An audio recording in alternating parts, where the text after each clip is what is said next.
بسم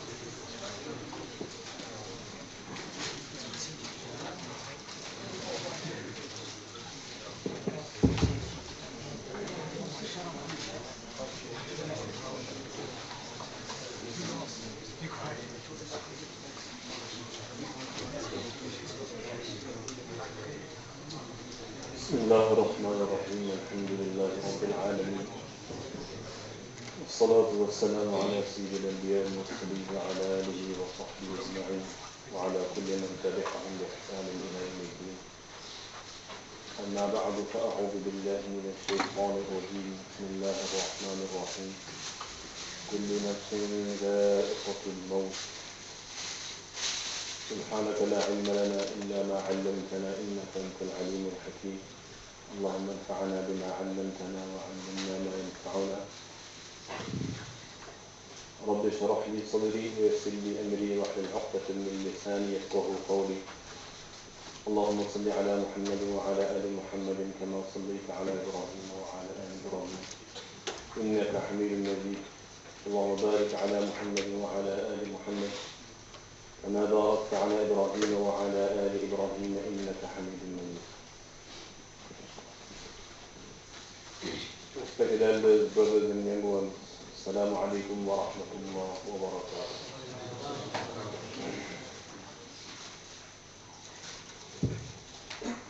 MashaAllah, we should appreciate the work which Zuhri Academy is doing and has been doing for the past few years in running these courses. Like the Maulana and Maulana Rayhan and others, mashallah, helping running these programs.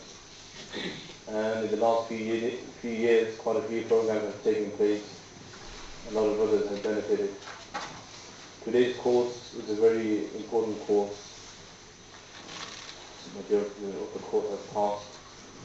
So this type of course is very important because we see on occasions when we are faced by such circumstances, mostly people do what other people are doing, or what has been practiced by the forefathers and so on. It's very important for us to understand the Islamic perspective and what are the beautiful teachings of our deen related to this topic. You see, Islam is a complete way of life.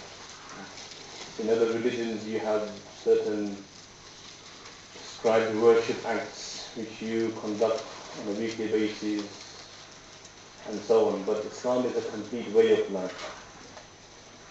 In every aspect of our life it has guidelines as to how we should live our life. Someone is opening up a business, someone passes away, someone's getting married, and many of the situations we will find that the teachings of Islam are there to guide us so that we make the right choice.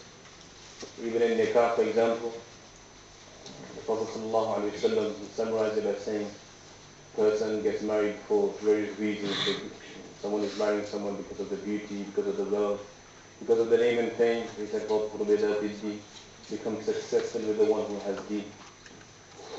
So these are valuable teachings by Rasulullah sallallahu alaihi wasallam. If we were to implement them in our lives will become very beautiful. And this is the life which we must present to others as well. The whole world is thirsty to live. There is no direction of life. You see, when there is no direction of life, then people follow their desires.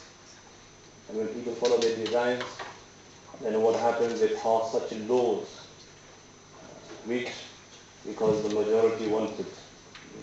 So there is no direction, there is no divine faith or religion that is governing their life.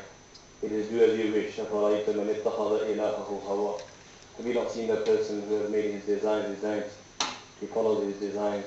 And the end result is failure in this world, failure in the hereafter. So alhamdulillah, Allah subhanahu wa ta'ala has given us deen. It's a beautiful way of life. It's not just about, it's about including social life, muamalat, dealings, akhlaq, character. So there are, in every aspect of our life, there are the teachings of Rasulullah sallallahu alaihi wasallam. So if we take them and practice them in our life, inshallah, we will see the benefits of this in this world and in the hereafter. And this will be a means of acquiring the pleasure of Allah subhanahu wa ta'ala. Just to continue with, mashallah, the fantastic presentation put before me by Maulana. I tried to continue, not as good as it was, but mashallah, kind of best. So we've reached the graveyard, yes? But you still hear me through the course. We have reached the graveyard. The body has now been washed. Now it's ready to go to its journey towards the grave. So, as we know, the body is transported into a hearse provided by the funeral services. It's a vehicle that normally is taken, in which the body is taken, and it's taken towards the graveyard. You will see some people at this time, depending on different cultures, when they pick the body up, they say, Nare Kalimai Shahadar. Then you see a lot of people saying, but that is not part of the Sunnah. It's not part of the Sunnah. Keep that in mind. So the hadith which has been mentioned there, the narrator is Abu Hurairah radiallahu anhu. He mentioned that Rasulullah sallallahu alayhi wa sallam said, أسرعوا بالجنازة فإن تكو صالحة فخير تقدمونها إليه. You see the translation, you've got it there in the booklet.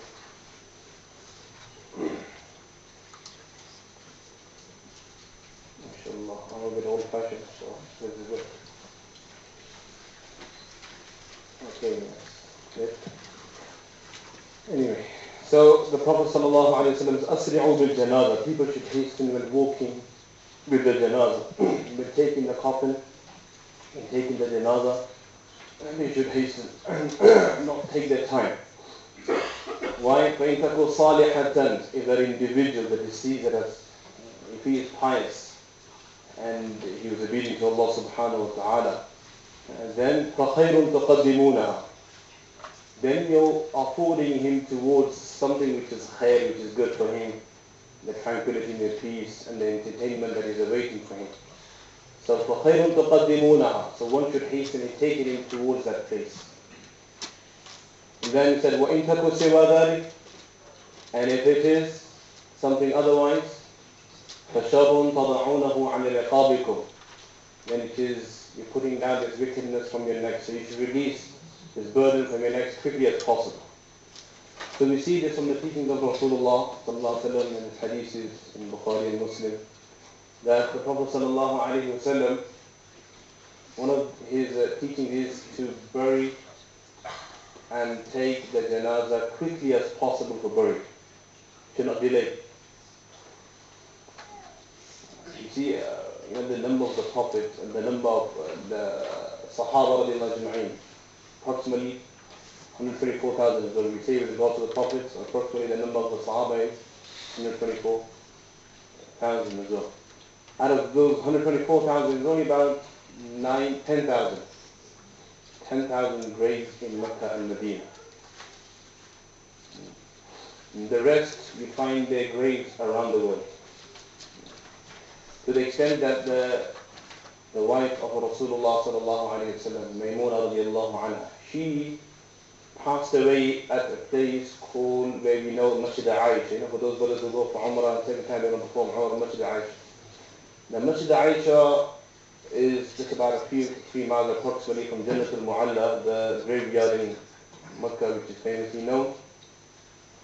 She was not taken to that graveyard, but she was buried there. This is why for those brothers who will go, they will see that near Masjid Aisha is the grave of Maulana radiallahu anha.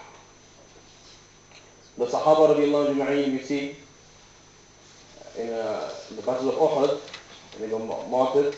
So again, the distance there from there to Medina, Jannat al-Baqi was not far.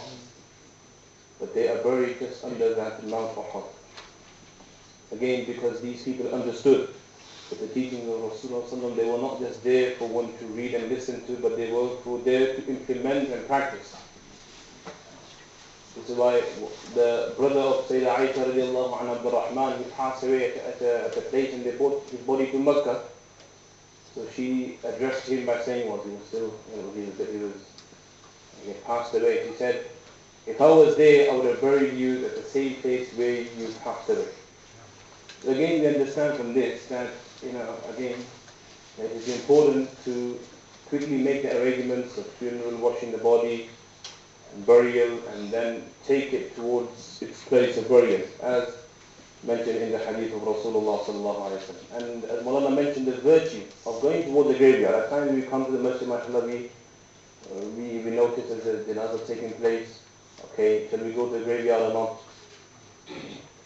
So it's mentioned in the hadith, again, Bukhari hadith, the narrator Abu Hurairah radiallahu anhu, and that the Prophet sallallahu alaihi wasallam said, as Maulana was mentioning, that a person who attends the janazah as well as he goes towards the graveyard and he accompanies the janazah and then he returns after the burial, such a person يرجع من الأمر في الأجر من الأجر بقراطين.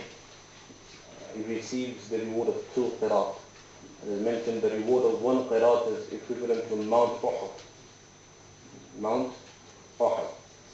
So therefore, keeping the reward in mind, as Maulana mentioned, the Sahabi, one of them, when he found out that it was this a reward, when he found out from another Sahabi that this was a reward of just attending, so he said, if only I knew this before, I could have gained so many qirats. Just like those people, mashallah, they were eager to acquire good deeds. And today, unfortunately, we are eager for the pound.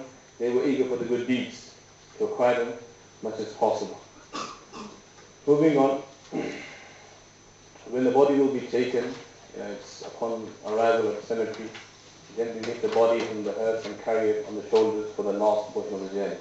But there is a masnoon method, if it's possible. We have certain ways of holding the body, especially these coffins. But there is a certain way, if it's possible, that is to put it on the shoulders. And then 40 steps taken whilst carrying the coffin. One is from the right hand side, on the right side of the deceased, from his head, 10 steps, and then the person should move on to the right far end towards the feet of the deceased, and then walk 10 steps again, then move on to the left, the right or the left side, or move on to the left, on the left side of the deceased face, and then walk with 10 steps whilst carrying the coffin, and then move on towards the feet on the left hand side and walk for 10 steps. So this is the masnoon and preferred way if possible. And keep it in mind that when the body is being carried to the grave, it should be a moderate pace, not too fast and not too slow. Rasulullah is one of his teachings as well, that when the body is carried, it should be at a moderate pace. Because, as mentioned in the hadith previously, that if it's a obedient soul that has pleased Allah subhanahu wa ta'ala, then one should hasten in taking it towards its destination. And once, as Maulana mentioned, that the body will be put down on the ground and the graveyard is, the grave of the person is ready. It's one person, normally it's better for one person to take lead of the matters. And if it's a person of understanding, of knowledge, understands the situation, then it is important for him to take the lead and others follow. As mentioned previously, there is not a place to quarrel and argue. These matters can be sorted out beforehand, rather than at that particular time. So now the grave that is dug, there's 2 types of graves. One is called lahad. We go to the next slide. It's called lahad and shiq.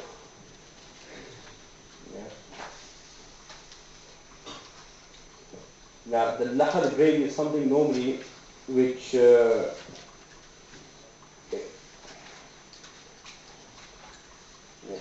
think we'll give a kind of a diagram of the lahad itself.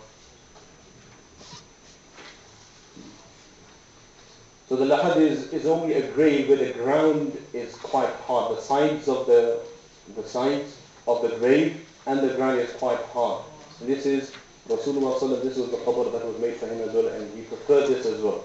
But this is only possible where the ground of the grave and the sides of the grave is quite solid. As mentioned, where the ground and the sides of the qabr are firm, and there's, as you can see at the bottom, there's a space that is dug in on the side, and the actual mayyit, the deceased body, is put in there.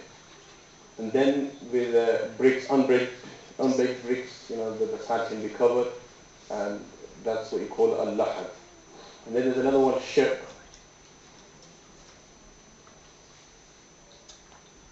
This is the normal, which obviously the brothers will be to the graveyard and see the one that is qabr, that is just where the ground, the nature of the ground is quite soft, and it's not possible for one to make a lahad there, so it's quite soft. So therefore it's just a kind of shallow trench, a hole dug in at the center of the bottom of the qabr to allow the body to be placed in this trench.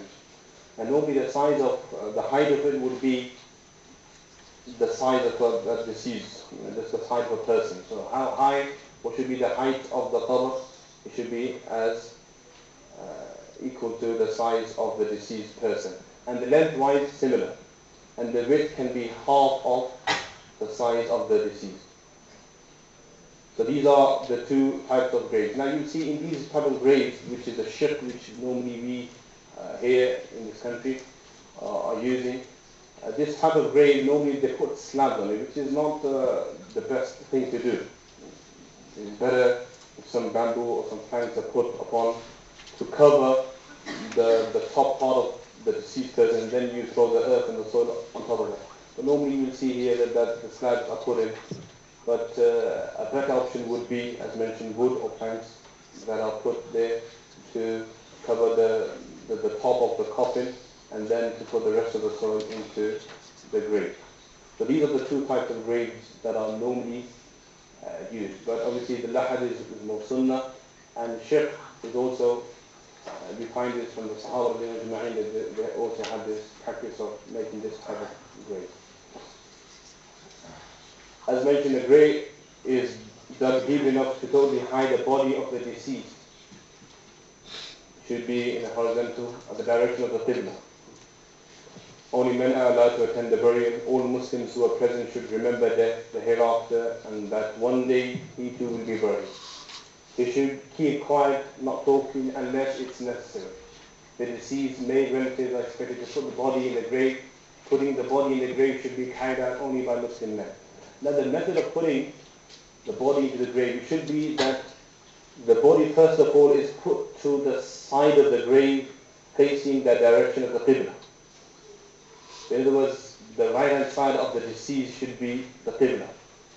Putting the body in that way on the side, then the body will be lowered into the grave. Yeah. Yeah, what it is, some people put the coffin in, but if possible, you can take the body out of the coffin. It would be better. Take the body out of the coffin and then put the body inside the grave. And here one thing is important, when the body is placed inside the grave, is to make sure that the positioning of the body, let me disappear from this. This is gone. Yeah. So basically, in our times, a lot of people, 90%, people make error in this, that they just put the face or direct the face towards the qibla. The whole body should be turned towards the face of the qibla.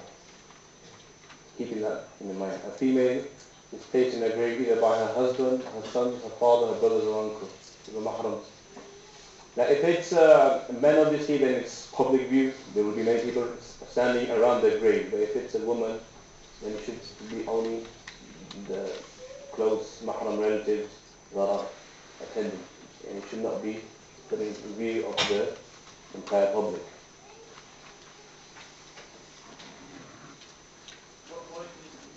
It requires more people to help. Yeah. They don't have to be every road, or... Yeah. I mean, if obviously there is not enough people, then if needed, others can be used. But it will be better to have these relatives there lowering the body. Do you need to be in the grave itself to lower body, or what? So what normally happens is, you see, they have these traps normally, and on either side of the grave there are people standing. Yes. So using the straps, they lower the body into the grave. So normally what happens, one person then goes in, and or one or two. And, without the coffin, obviously, yes. Then it'll be 3 or 4, whatever, can go to the grave. Then they will go to it, yes.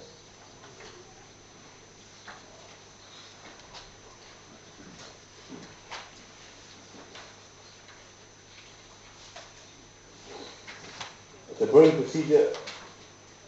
Those who enter the body of the deceased in the grave should say Bismillah wa billah. If you can just add that as well into your notes. Bismillah wa billah wa ala billati Rasulillah. Hadith is mentioned in Tirmidhi, Ahmad and Ibn Majah. Bismillah wa billah. The rest you've got there, just Bismillah wa billah wa ala millati Rasulillah. So when you're lowering the body into the grave, then you say these words, Bismillah wa billah wa ala millati Rasulillah. In the name of Allah, and in the faith of the Messenger of Allah. And there's another version, this is quoted by Imam Abu Dawood, Bismillah wa billah wa ala sunnati Rasulillah. Mentioned by Imam Abu Dawood in his Sunan. So as mentioned, the deceased body should rest on his right side, it should be close to the wall and supported so that the body will not fall back. The deceased face should be towards the Qibla. Now here obviously, as mentioned before, that those knots that were tied, those small kind of threads or pieces of cloth, they should be untied here. Because the purpose of that was so that the coffin doesn't open up, but now that hair is not there, so they will be untied once you put and lower the body into the grave. Once it's in.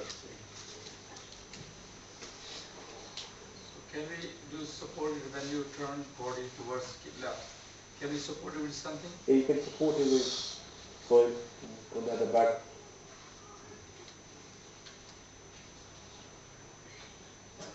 Okay, carrying on with the burial procedures, they should put above the body a layer of wood or big stone. So above the body, as mentioned before, that normally here we put the slabs here. Yeah? Is there any other practice someone seen here? Other than the slabs? No, plants is what. Are they being put in? Yeah, plants. We've got some plants. Are you? Nowadays it's wooden plank. Nowadays it is. Okay, so you still got that option. So if you've got that option, take that option. That's much better.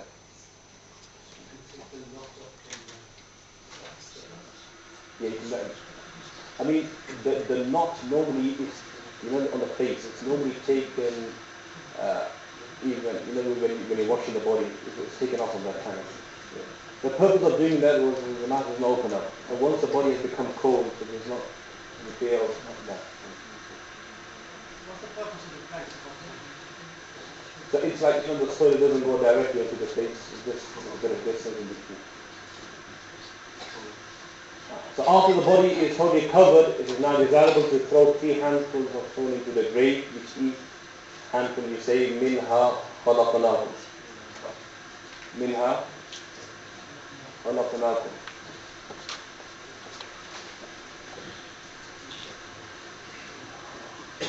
From the earth we created you.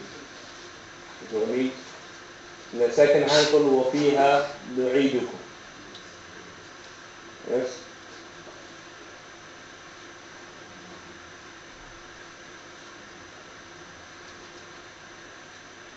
وَفِيهَا نُعِيدُكُمْ, and into it shall return you.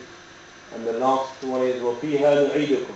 Third handful, وَفِيهَا نُعِيدُكُمْ وَمِنْهَا نُخْرِجُكُمْ تَارَةً أُخْرَى. And from it shall we bring you at once again.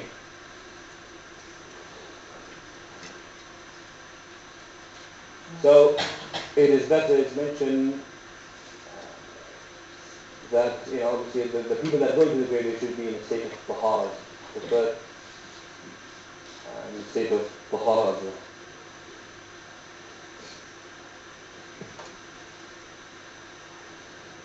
Okay, then the grave should be filled up with sand or soil that was taken out of the grave. So no extra kind of earth or soil should be taken from elsewhere. Only the one that was taken out from the grave initially, that should be returned, and the grave should be filled up with it. And it is possible to put a mark on the grave or a stone to know that this is the grave of such an individual.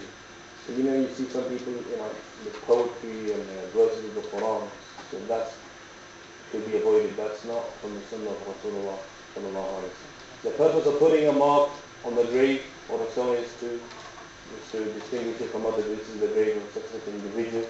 And we find this in the Prophet sallallahu alaihi wasallam, he done this on occasions to confirm the fact that this is the grave of certain individual. Their name. Yeah. So that's a mark kind of. The grave should not exceed the height of a handspan. Now, normally a handspan, normally the graves, when you freshly kind of, you put the soil back, and it's not going to be a handstand, it's going to be more than that. Is that right? But what's going to happen after time, when the soil sits down, it will come down to its, to that handstand eventually. But initially, but again, the aim should not be to make it too high. As mentioned, that the sunnah is that it should be like that of a camel. As mentioned, the grave should be made into a camel's hump shape, but not a square shape.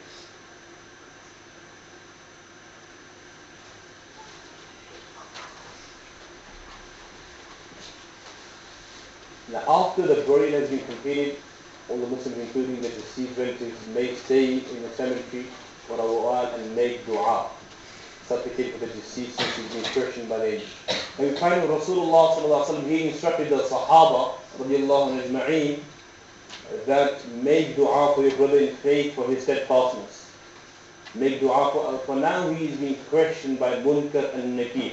Munkar and Nakir are the two angels that question the person in the grave. Marra book, who is your Lord? Man Nabiyyuk, who is your Prophet? Marra book, Man Nabiyyuk, wa ma dinuk, what is your religion? So these are the questions we'll do. The questions are asked by Munkar and Nakir. So Rasulullah instructed the Sahaba to make dua for the brothers in faith in the qabr for their steadfastness. But at this time they are being questioned by Munkar and Nakir.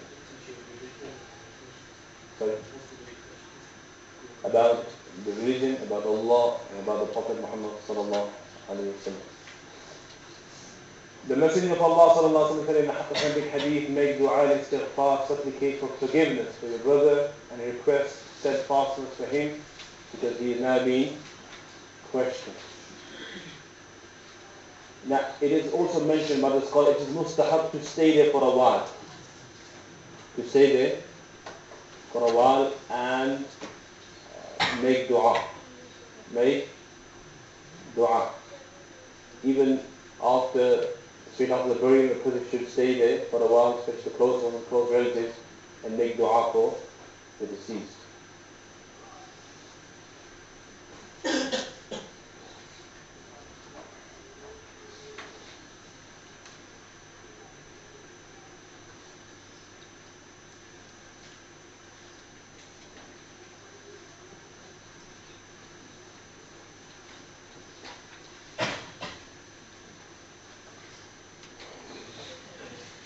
Now, this hadith is mentioned in Bayhaqi, and mentioned in Abu Dawud as well. It's normally a practice that after the burial, one person should stand by the head side of the deceased and recite the verses of Surah Baqarah, the opening verses of Surah Baqarah, Alif Lam Mim Dhalika al-Kitab La Rayba Fih, towards وَأُولَٰئِكَ هُمُ الْمُفْلِحُونَ.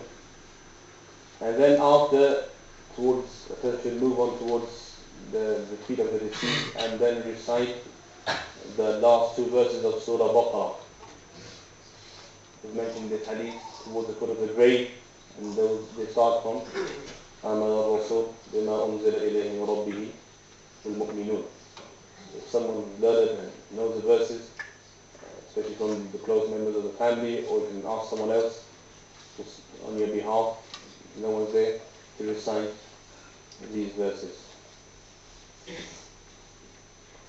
Raising hands to supplicate in the graveyard. It is mentioned Sahih Muslim that the Prophet ﷺ went to Jannah al-Baqi and stood there for a while and then raised his hands to supplicate. But obviously facing towards the Qibla. So no one has this assumption that this person is directly asking from the grave or so on. Imam Nawawi has mentioned, in light of this hadith, it is mustahab to perform dua for forgiveness of the deceased in the graveyards with the hands raised. Sayyidina Abdullah ibn Mas'ud said, I saw the Prophet ﷺ standing at the grave of Abdullah. When he was buried, the Prophet ﷺ turned towards the Qibla, raised his hands and busied himself in making dua. So again, that's the proof for those who are looking for it. Yeah, just a few instructions and a few advices with regards to the grave itself, forming the grave. Sayyidina Jabir related to the Prophet ﷺ, he prohibited from making structures on graves and also sitting on graves. Not to sit on top of graves or face them to perform prayer. So nor should the graves be disrespected by walking upon them or sitting on them, nor should they be taken as symbols of worship. You know, some people, certain countries, it happens. So again, there should be i'tidal, moderation in this as well. But not to disrespect the grave, at the same time not to take it as an object of worship and pray towards it or supplicate towards it.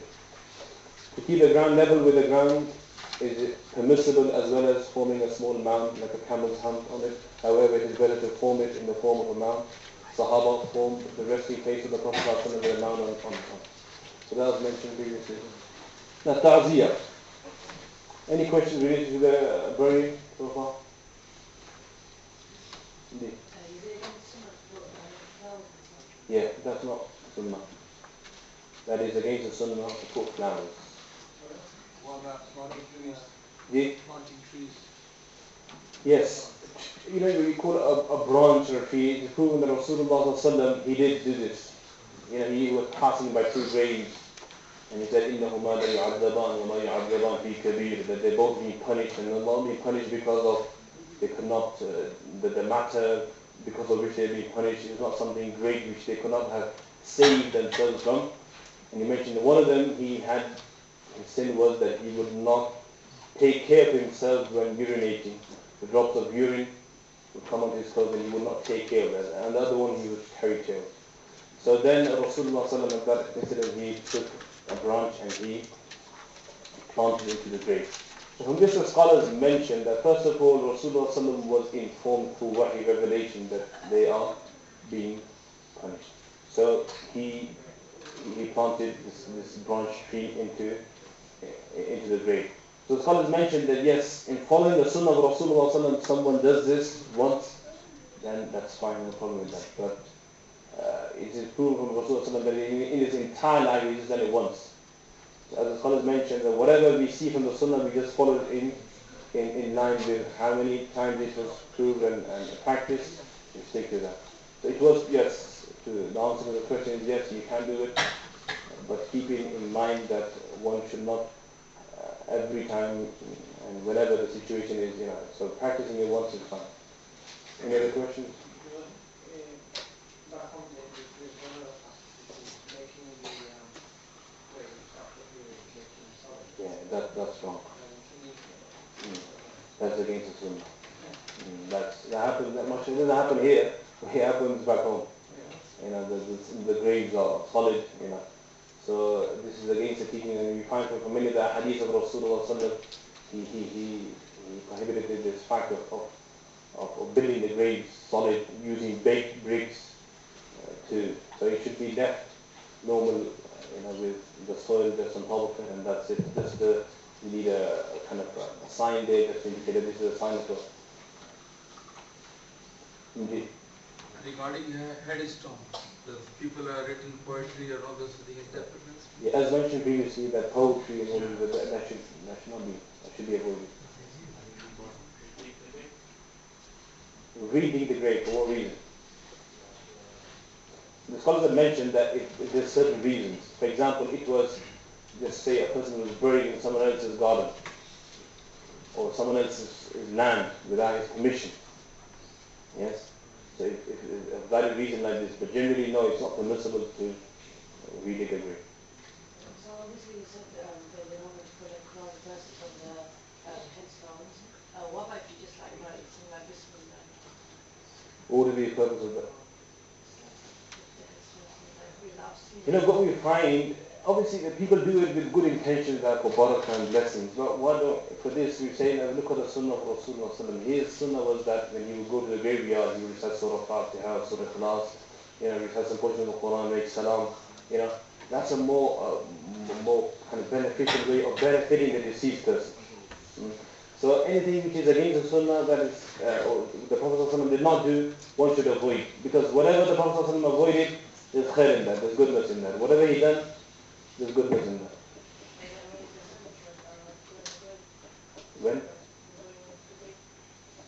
Raise your hand and go to the grave. What do you mean by that? Making dua.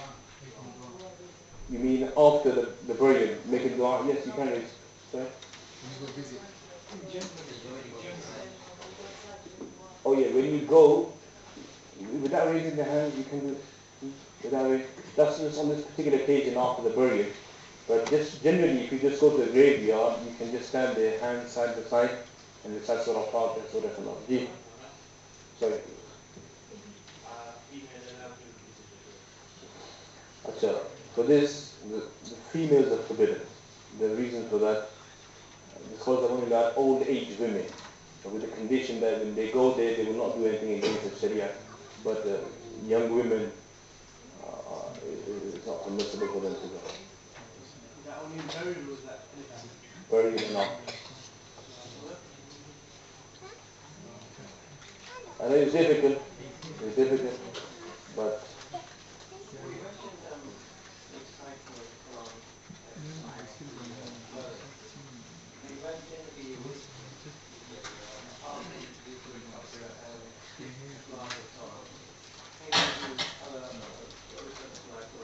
yeah, any portion of the Quran.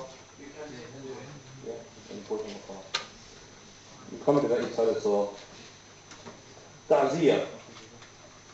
Are you going to touch slightly upon miras, because one of the questions, the gravestones and all that, could someone like, should they spend that money on the gravestone, etc., from the deceased, the money and estate is left over? We're going to come to that. When I come to that point of, after what are the four things that should do with the wealth of the deceased. Ta'ziyah, to be honest.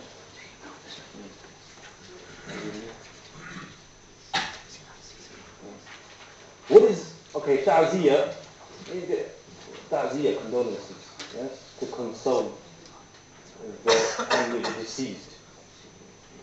So what's the practice nowadays generally? Anyone? Different cultures? Yes? Someone's got Fatiha, yeah. And the poor guy all day, morning and evening, he's going to put his hands up and down. Never done this before in his life, but So, anything else? Gift passes.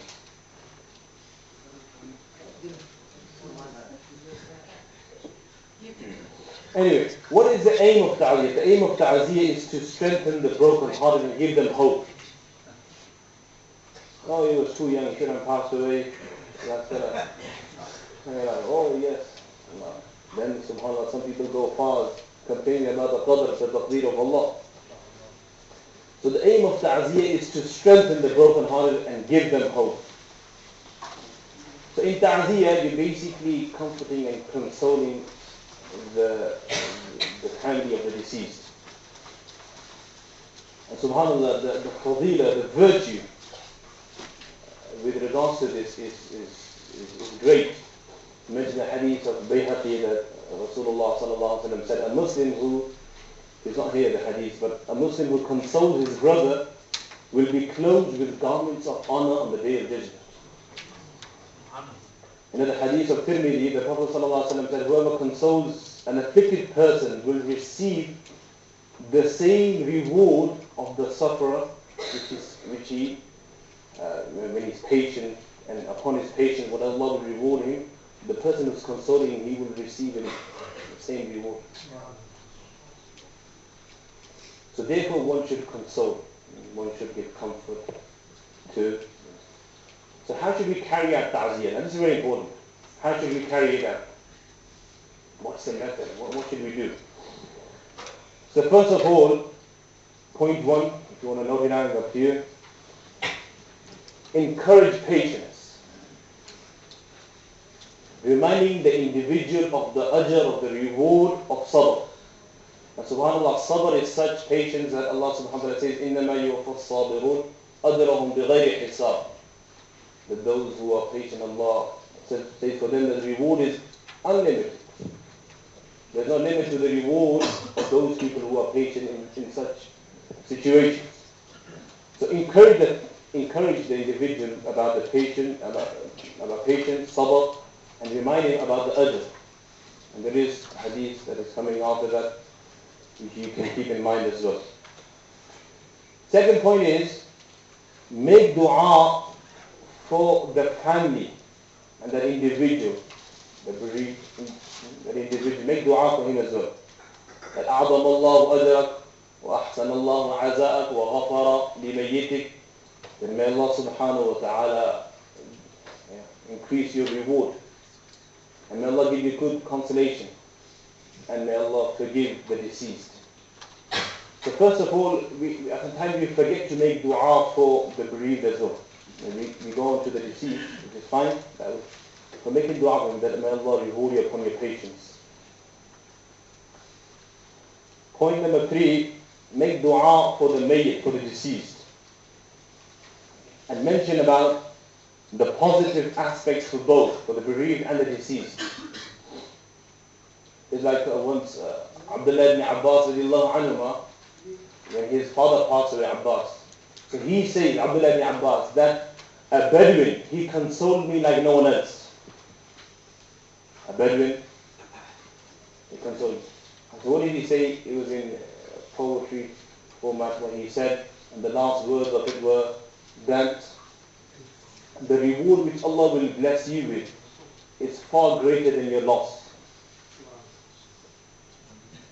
And for Abbas, Allah is better for him than you.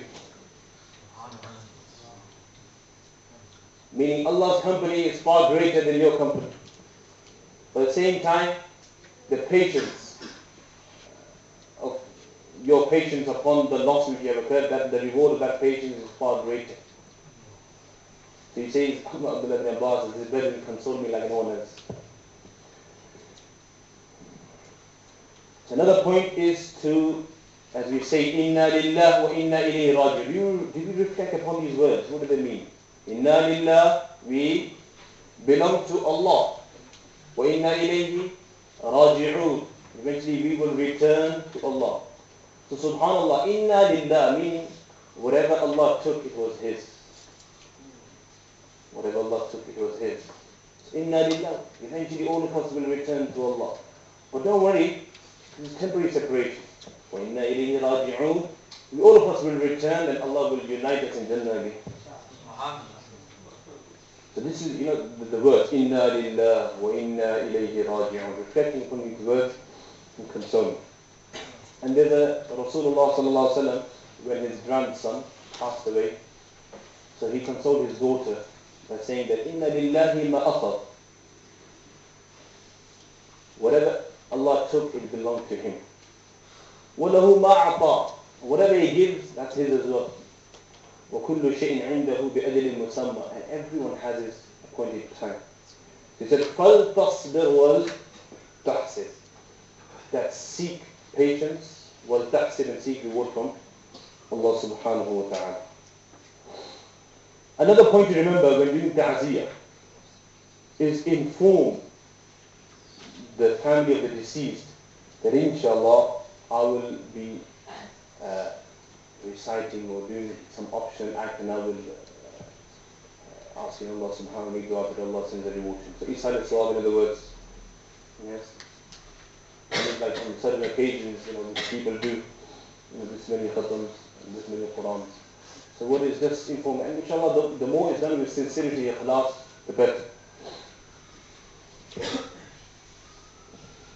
Another point is, ta'ziyah. Normally people, when they go to ta'ziyah, say, oh, how did you pass away?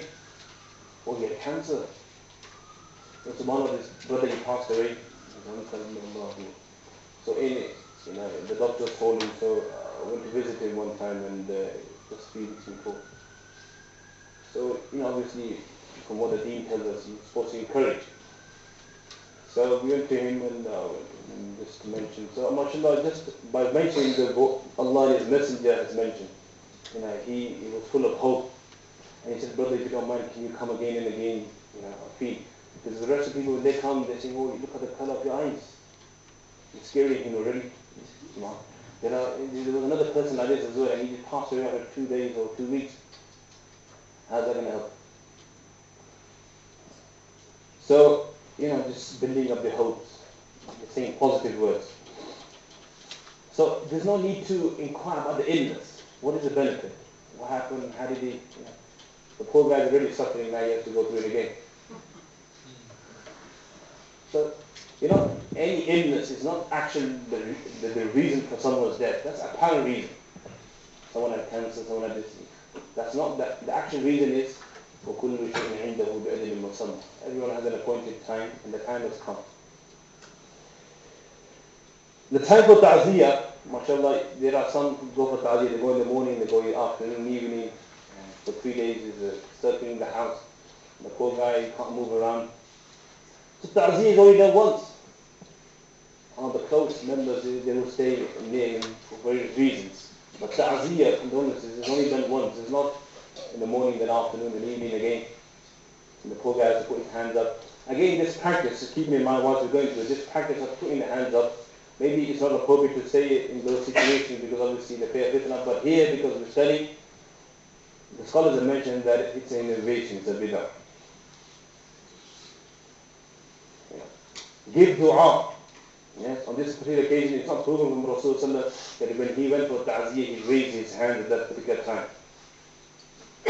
So like a Fatiha, and then up and down, up and down. So that's something which is, it's not from the Sunnah, and it should be avoided, the scholars have mentioned.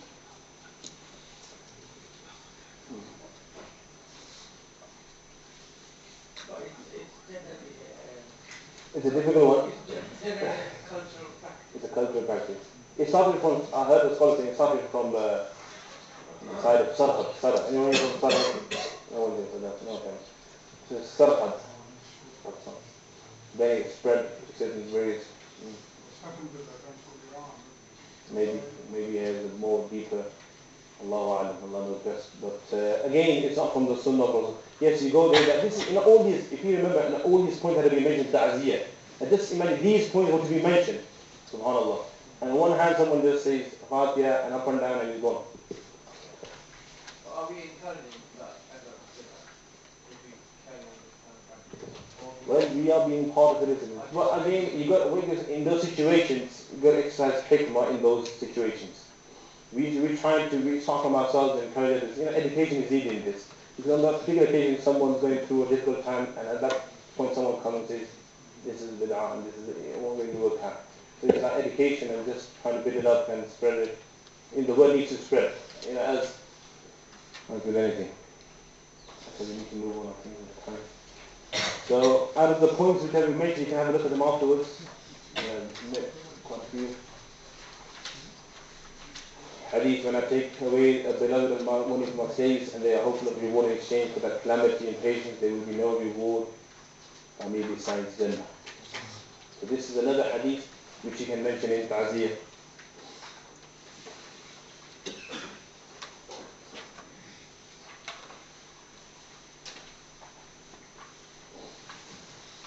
Now, ta'ziyah in itself, obviously, is for maximum 3 days. Now, even after 1 day, a person can go to his business on the second day. There's no harm in that.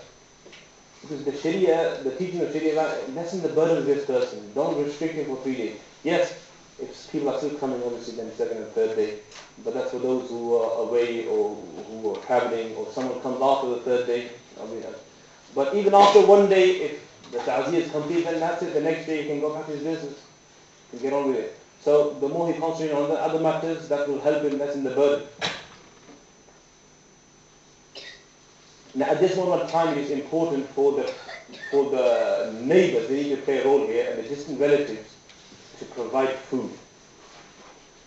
So just coming back to this point of providing, the food is provided by the family of the deceased, which the scholars have mentioned. Now, on this particular occasion, we can mention it, is that this is not permissible for various reasons. One is against the sunnah of Rasulullah sallallahu alaihi wasallam, because what did he mention in the hadith?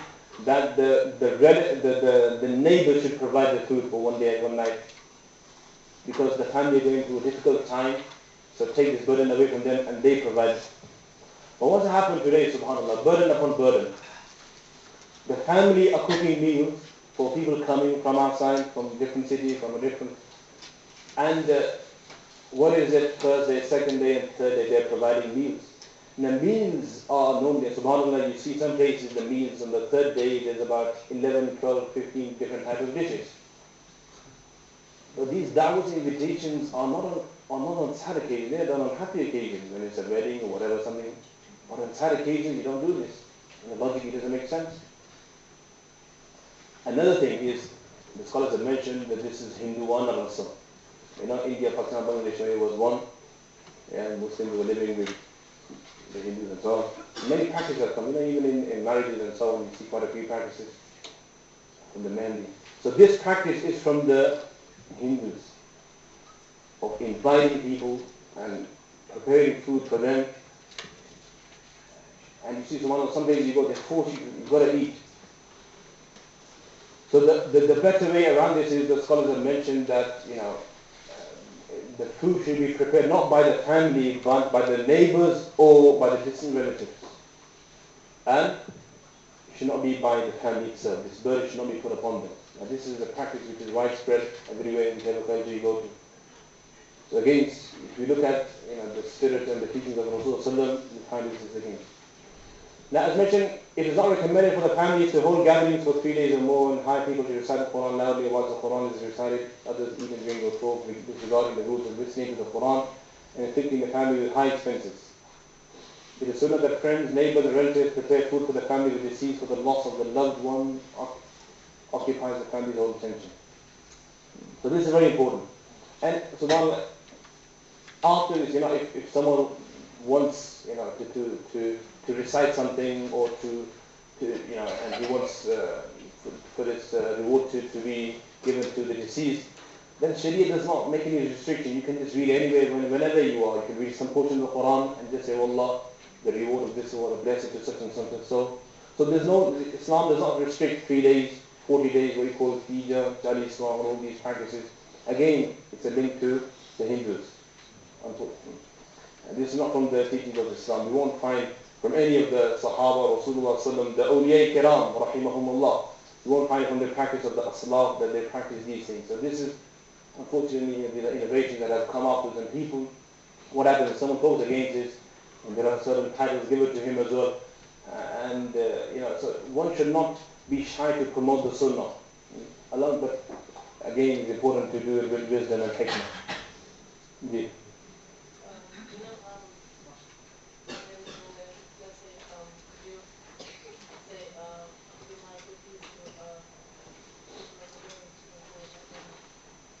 Yeah. So basically, a person who passes away can say, oh Allah, for example, you recite some portion of the Quran, you make sadaqah, and the hadiths will come, you make sadaqah and say, oh Allah, bless the reward of this to such and such individual. That's what Isal al-Sawab is. It's very simple. One question regarding food. Indeed. How long that neighbors and the friends are providing? It mentioned one day and night. And what normally happens, normal practices, the deceased family are expecting as well. The family, this my friend is bringing evening and this is in the morning. Even though the food is sufficient, therefore go on for the next time. But it's still they are not stopped. There's a wasting of food. Normally it has to be one day and one night. After that, it's not upon the neighbors or the distant relatives. It is upon, if they got some family members coming from out of town or whatever, and it's not upon the neighbors or the distant relatives. It's upon them just one night and one morning food they must provide as part of this. So rewards of consoling, that's mentioned more or less. Ta'ziyah. One should be humble, express grief, speak less about worldly affairs, should not joke or laugh, mention the good acts and deeds of the deceased, and abstain from the ill ones. It's a hadith of Rasulullah sallallahu alayhi wa sallam said, "Udkuru mahasina mawtakum wa kuffu an musawih." They mention the good qualities and the good actions and refrain from talking ill about them. The time for ta'ziyah extends for 3 days after. The time for ta'ziyah extends for 3 days after the death. What was that about? The time for ta'ziyah extends 3 days after. After the death. Sorry, I misunderstood. It is makruh to make ta'ziyah after this period except in cases where one is not present or the janazah at the janazah or when the bereaved is absent. Ta'ziyah before the burial is permissible. Someone can do it before the burial. Which point? Yeah. It is makruh, meaning this night, ta'ziyah normally is done for the limit is 3 days. Yeah, someone can come within that time. Yeah. Normally it's makruh for anyone. Unless someone is coming from another country or from another city where he could not attend the first 3 days, then for him to make ta'ziyah after the 3rd day is permissible. But generally, it is makruh. So if there's a certain reason why, the ta'ziyah before the burial is also permissible. After the preferred Masoon method of Isal Salah, after the passing away of an individual, dua for their forgiveness and taking part in the funeral, to perform Salah Janazah and complete the body. So basically, whatever a person reads, whatever person, some sadaqah, and the best form of sadaqah is, the best form of Isal Salah is sadaqah, as mentioned in the hadith, because it's a continuous reward for the deceased. A person makes sadaqah, the reward for this will continue. After this, whatever is personally possible for one to read in the form of Quran, dua, dhikr, or hajj can be sent on Isal Salah for the deceased. If Allah has blessed one with wealth, then they can also perform sadaqah on behalf of the deceased in the form of sadaqah jariyah. Sayyidina Amr ibn As narrates that Rasulullah sallallahu alaihi wasallam stated, if a person died in the state of Islam, then in his right he should free a slave or give sadaqah or perform hajj on his behalf. The reward of these good deeds will reach him. Again, these is mentioning the different ways of Isal Salat. Sayyidina Ibn Abbas relates, when the death of the mother of Sa'd occurred, Sa'd asked the Prophet sallallahu alaihi wasallam, "O Prophet of Allah, my mother passed away in my absence. If I were to perform sadaqah on her behalf, will it benefit her?" The Prophet sallallahu alaihi wasallam responded, "Yes, it will reach her." Sa'd said, "O Prophet of Allah, I make you witness that I have given this garden as sadaqah on behalf of my mother." So again, this is a proof of Isal Salat. Some wrong customs, the family of the deceased invites people to perform Quran Khani. They're on this 3rd day, specific 3rd day, 40th day, which other day is it? They call it Pija, Kaliswa, all these terms that are used.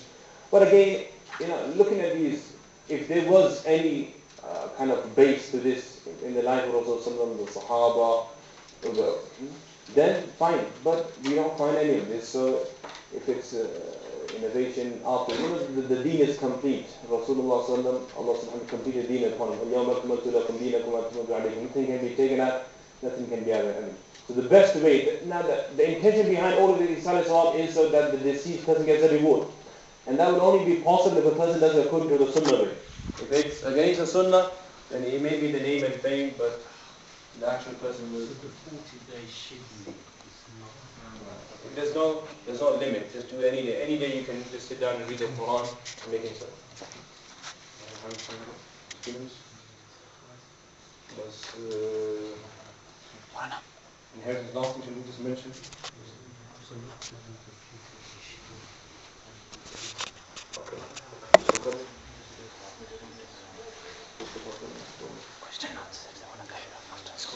Okay. Okay, just 4 things, just quickly, inshallah, I want to know, I think we're taking time.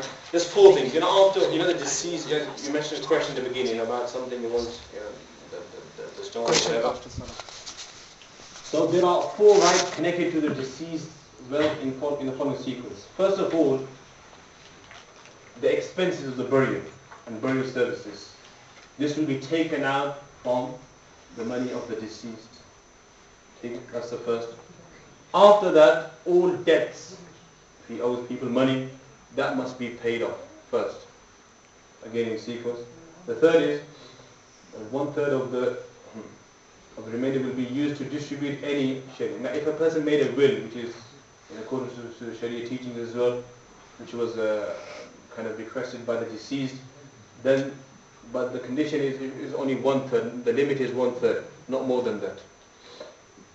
And the remaining wealth that is left behind, now that money or that wealth will be then distributed amongst the inheritors. So the inheritance that remains after that will be distributed amongst the inheritors in according to the shares which the Quran has fixed.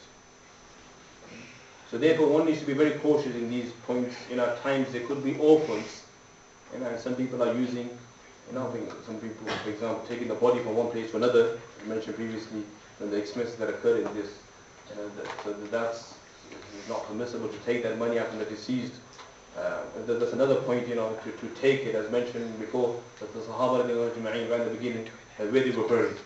And to take this, and in light of the hadith, that it is something which is not encouraged. So this is how the actual wealth is actually spent. First of all, it's the burial services, then the bed debts are paid off. And if a person made a will, if there's no will that was made, then the remainder will be distributed amongst the inheritors. Someone asked Idda, a woman, she will sit for 4 months and 10 days. That's her Idda waiting period. And after that she will be able to remarry. 1/3 goes to... 1/3 if you made a will. Oh, if you made Well, give this to so and so, whatever. Give this amount to so and so. The limit is 1/3.